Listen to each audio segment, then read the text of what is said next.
तुलसी जी का यदि स्पर्श हो जाता है, तुलसी जी का नाम कीर्तन किया जाता है, तुलसी जी को प्रणाम किया जाता है, तुलसी जी का वृक्ष लगाया जाता है, तुलसी जी को जल अर्पित किया जाता है और तुलसी दल से नित्य भगवत सेवा की जाए, बहुत जल्दी श्री कृष्ण प्रसन्न हो जाते हैं। प्रतिदिन जो तुलसी जी की भक्ति करता है, तुलसी का पौधा रोप करके तुलसी जी का सिंचन करना, तुलसी जी को तिलक लगाना, तुलसी जी को माला पहनाना, तुलसी जी की परिक्रमा करना, तुलसी जी को प्रणाम करना, वो कोटि सहस्त्र युगों तक ऐसा महान सुकृत होता है कि भगवान श्री कृष्ण के नित्य समीप रहता है जो तुलसी जी की सेवा करता है। जब तक मनुष्य की लगाई हुई तुलसी की शाखा प्रशाखा बीज पुष्प सुंदर दल से तुलसी जी सुशोभित होती है, तब तक हजारों कल्पों में श्री हरिधाम में रहते हुए उसका कभी पुण्य नष्ट नहीं होता। जैसे एक दिन 1000 कल्प, 2 दिन 2000 कल्प, वो भगवान के नित्य धाम में महान सुकृत के बल से भगवत धाम में रहेगा, जो तुलसी जी का पक्का मान लीजिए। जब स्वयं में से तो तुलसी जी रोपण करके तुलसी जी का एक वन लगाया और रोज नवीन नवीन मंजरी तुलसी दल लेकर प्रभु के चरणों में कहीं न कहीं तुलसी जी की कृपा हुई। वृंदावन, ये वृंदा अधिष्ठात्री देवी वृंदावन की है, इनकी कृपा के बिना।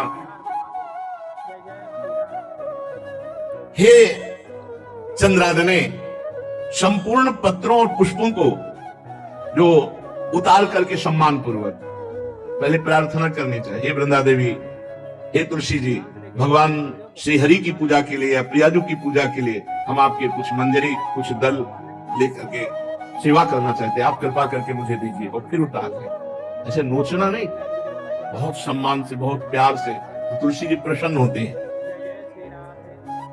जो मनुष्य तुलसी दल से श्री हरि की पूजा करता है, कोई भी पाप उसका स्पर्श नहीं कर सकता। पूर्व में किया हुआ कोई भी पाप उसको दंड नहीं मिलेगा, जो तुलसी जी की आराधना नित्य करता है। अभी इतना जल भी न चढ़ा दे, माल पुण्य हो जाए और तुलसी जी अंतर ध्यान अनुकूल जल, जैसे मान लो गमले पे हैं तो इतना बड़ा तांबे का रोज उससे अब भर के लोटा चढ़ा दोगे, 2-4 दिन में अंतर ध्यान हो जाएंगे तुलसी जी। बहुत विवेक से जरूरत है, मतलब भारी पुण्य होगा। अब इतना बड़ा लोटा रोज जल चढ़ाओगे तो 2-4 दिन में पीली होके अंतर ध्यान हो जाएंगे। इतना जल अनुकूल जल चाहिए, एक तांबे का छोटा सा लिया, रोज डालो, उसमें कोई फर्क नहीं। और गमला उठाकर धूप में विराजमान करो। सेवा का मतलब क्या है? जो तुलसी जी को जल अर्पित करके तुलसी जी की सेवा करता है, हरि चिंतन करता, कभी कोई पाप उसका स्पर्श नहीं कर सकता। 100 भार सोना, 400 भार चांदी का जो दान करने का फल होता है, वो एक तुलसी दल उतार, जो अपने द्वारा लगाई हुई तुलसी दल, वो हरि के चरणों में अर्पित हो। ये 100 भार सोना और चांदी बराबरी नहीं हो सकती। कितना महत्व है। जो रोज तुलसी दल चयन कर, द्वादशी को ना चयन करे, द्वादशी को मतलब बहुत बड़ा अपराध लगता है तुलसी दल का, इस मतलब तुलसी के वृक्ष का भी स्पर्श न करे। प्रणाम नमस्कार दूर से, एक भी दल नहीं टूटना चाहिए। द्वादशी को ऐसा हमने महापुरुषों से सुना है कि मंजरी और पत्र उतारना ये ठीक नहीं, बिल्कुल नहीं ठीक है। ब्रह्म हत्या का फल लगता है, अगर जो पाप लगता है अगर कोई द्वादशी को तुलसी चयन, बहुत सावधानी से। जिसके घर में तुलसी का बगीचा होता है, कई पौधे होते हैं, उसको कहीं तीर्थ जाने की जरूरत नहीं, उसका घर तीर्थ है जिसके घर में तुलसी के पौधे हैं। और यमराज कभी उस घर में किसी भी मरने वाले को लेने नहीं आएंगे। जिसके घर में तुलसी, लगा लो भैया तुलसी लगा लो घर में, काहे को यमराज को आने दोगे? सबके घर में तुलसी है। कितना सुंदर पहले था। घर में आंगन होते थे, आंगन में एक बहुत बड़ा, और फिर उसमें तुलसी जी, और फिर उसमें 2-4 नर्मदेश्वर और शालिग्राम ऐसे, और फिर घर का हर व्यक्ति जल चढ़ाना, प्रणाम करना, नमस्कार करना, चार पर। कितनी पवित्र पद्धतियां हमारी थी। जब रसोई बने पहले गाय के लिए, फिर कुछ पक्षियों के लिए, फिर कोई संत महात्मा, कोई भिक्षु, ऐसा कितना पवित्र व्यवहार। यहाँ जैसे आपने देखा है कि रसोई बन रही ना, तो धुआं नहीं खत्म होने पाता, वो ये सब अपवित्र किए हुए हैं। राक्षसी बुद्धि आती चली जा रही। तुलसी जी, ये भागवती को उसके हमें लगता है बालकनी तो होती है, बढ़िया बालकनी में कैसा उठाने धरने वाला स्टैंड लोहे का रखो कि तुलसी जी को विराजमान कर दो। जिसके घर में तुलसी जी विराजमान होती है उसके घर में यमराज कभी नहीं जाते। जो तुलसी जी का सेवन करता है उसकी सारी कामनाएं तुलसी जी पूर्ण कर देती है। तुलसी जी को लगाना, तुलसी जी का पालन करना, तुलसी जी को सिंचन करना, तुलसी जी का दर्शन करना, तुलसी जी का स्पर्श करना, मनुष्य के द्वारा जो मन, वाणी और शरीर से पाप हो गए सबको तुलसी महारानी क्षमा कर देती है, दग्ध कर देती है। पुष्कर आदि तीर्थ, गंगा आदि परम पावन नदियां, ये सब जो स्नान आदि अवगाहन आदि करने का फल देते हैं वो केवल तुलसी जी घर में विराजमान है उसको फल मिल जाएगा। कितने बढ़िया। जो तुलसी जी की नवीन मंजरी प्रभु के चरणों में अर्पित करके प्रणाम करता है वो चाहे कितना भी अपराध किए हो वो कभी यमपुरी को नहीं देखेगा, कभी यमराज के पास नहीं जाएगा। जो मनुष्य तुलसी काष्ठ का घिसा हुआ चंदन लगाता है उसके सारे संचित भस्म हो जाते हैं और क्रियमाण जो वर्तमान वो कभी उसको बांध नहीं सकते। तुलसी जी का काष्ठ का घिसा हुआ चंदन। जिसके घर में तुलसी की छाया होती है वहां पितरों को अपने आप कल्याण प्राप्त हो जाता है। जो श्राद्ध करने से लाभ मिलता है पितरों को, घर में तुलसी लगा के जो तुलसी की छाया और बड़ा वृक्ष, पितरों को तृप्ति मिलती है। चतुर्भुज ब्रह्मा जी सारंग धनवा श्री हरि के महामहिम स्वरूप की अनुभूति करने के लिए भी कहा है कि तुलसी जी का महान महात्म्य, अगर तुलसी जी का सेवन करे तो भगवान श्री हरि की महिमा को जान जाएगा। स्त्री हो या पुरुष, पुरुष नपुंसक नारीवा जीव चराचर कोय, सर्व भाव भज कपट तज मोह परम प्रिय। शरीर वर्दी है, हमारी पोशाक है, हम सब एक हैं, आत्म स्वरूप है, कुछ अलग नहीं है। शरीर केवल पांच भौतिक है तो सबका पांच भौतिक है, उसमें चिन्ह है स्त्री पुरुष के पास। इसके लिए भगवान की आराधना निषेध थोड़ी है। जो स्त्री या पुरुष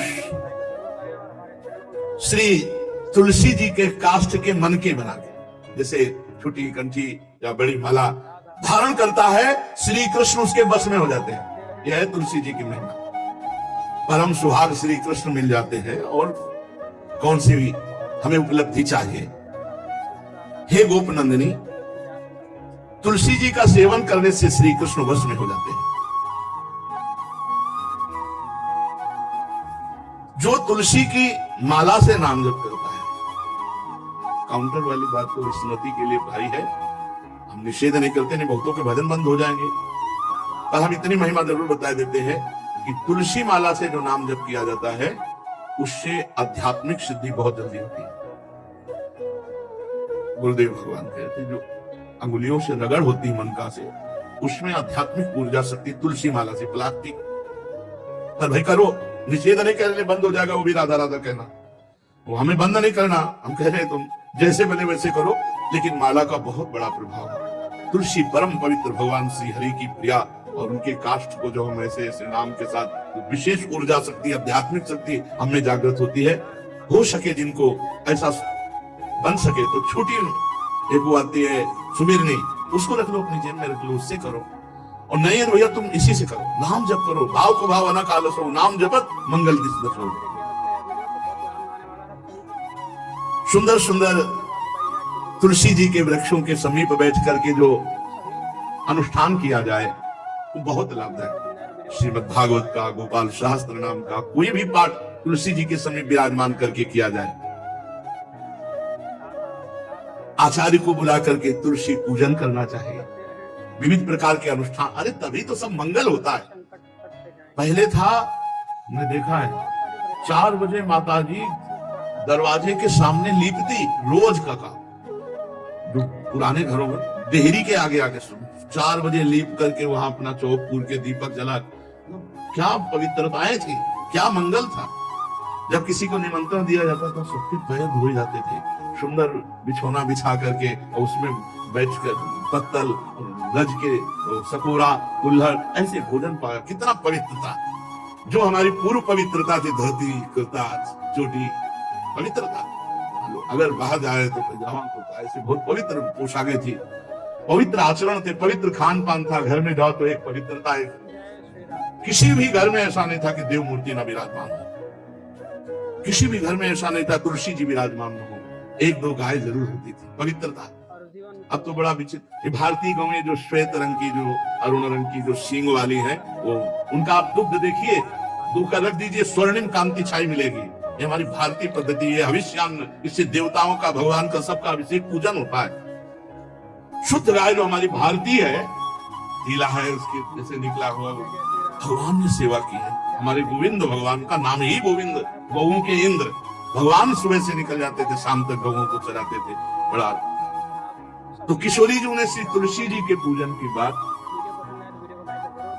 भगवान गोपियों से वादा किए थे कि अब तुम्हें अगली पूर्णिमा को रास, अब रास बिना रासेश्वरी के नहीं हो सकता, लिखा हो चाहे ना लिखा हो। कोई भी विद्वान, कोई भी प्रवक्ता इस बात को बतावे, कहते हैं भागवत में राधा नाम नहीं लिखा है, भागवत राधा में ही है।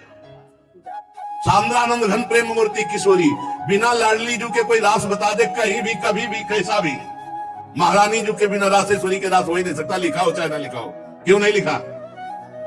याते श्री सुख प्रगट कियो नहीं, जहां बोले राधा तो समाधि लग जाती है, यहां 7 दिन में तक्षक काटना है।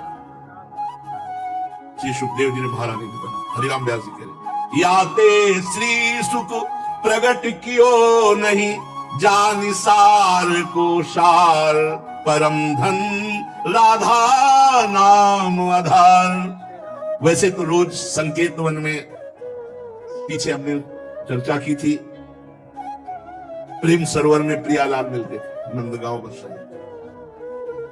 आज लालू ने एक नई लीला रची, गोप देवी लीला है। श्री लालजू महाराज प्रियाजू को रास के लिए, उन्होंने सोचा एक बार छलिया रूप रख करके महल में प्रवेश करते हैं, देखते हैं लाडली जो पहचानती है कि नहीं, और कितना प्यार लाडली जो करती है। महाराज तो जो रूप धारण करे तो सभी सुंदर हैं, तो सुंदरता के समुद्र हैं। जब नकबेसर धारण करते ना, अंजन और घूंघट नीलांबर का, महाराज हृदय चूर चूर हो जाए, ऐसे सुंदर है। गोरी किशोरी भी चकोरी है जिनकी, नीलांबर धारण करके, और जिस समय लाली लगा के महाराज अपने राधा पी जी को कभी कभी जब आते हैं तो देखो ऐसा लगता है यार बलिहार है महाराज, जो रूप धारण करते सीधे हृदय पर प्रहार करते हैं। प्रभु ने गोप देवी का रूप धारण किया, गोपांगना का। श्री चरणों में नूपुरों की झनकार, कटी में करधनी जिसमें क्षुद्र घंटिका लगी हुई है। अद्भुतम गोपिका रूपम चलत झंकार नूपुरम, किंकिणी घंटिका शब्द मंगुलीयक भूषितम। बड़ी दिव्य अंगूठियां धारण किए हुई अंगुलियों पे, कमर में करधनी जो रुंझुन रुंझुन, श्री चरणों में नूपुर, और रत्न कंकण के यूर मुक्ताहार विराजितम। कलाइयों में रत्न जटित कंगन, बीच बीच में चूड़ियां, कंगन ऐसे, बाजूबंद, कंठा, मोतियों के हार, और शीशफुल, केशपास, बेणी रचना, नासिका में मोती की बुलाक, बेशर और अलकावली, घुंघराली अलकावली, श्याम वर्ण के केश। ऐसा रूप धारण किया जो देखे मुग्ध हो जाए, श्याम सुंदर। वृषभानु भवन की तरफ चले, खाई और परकुटों से युक्त वृषभानु भवन, 4 दरवाजों से सुशोभित, प्रत्येक द्वार पर काजल के समान वर्ण वाले गजराज झूम रहे। राजभवन की बड़ी मनोहरता है। उस मंडप प्रांगण में वायु के समान वेग वाले घोड़ों से अंगरक्षक, महल की रक्षा करने वाले चारों तरफ दौड़ रहे वृषभानु भवन में। और बड़ी ही सुंदर सुंदर गौएं, धर्म धुरंधर बलवान साण रमा रहे। बहुत से गोपाल बंशी में धारण किए हुए उनको संभाल रहे हैं। वृषभानु जी का भवन क्या है, ऐसा लगता है कि विश्वकर्मा ने पूरी कला कौशल लगा दी। और महारानी जी के लिए भवन के अंदर ही बगीचा, झरना, सरोवर, सब कोटि कोटि सूर्य के समान कांति वाली सुंदर सुंदर मणियां खंभों में जटित है, जिससे प्रकाश फैल रहा है। रत्न मंडित आंगन, बहुत से रत्न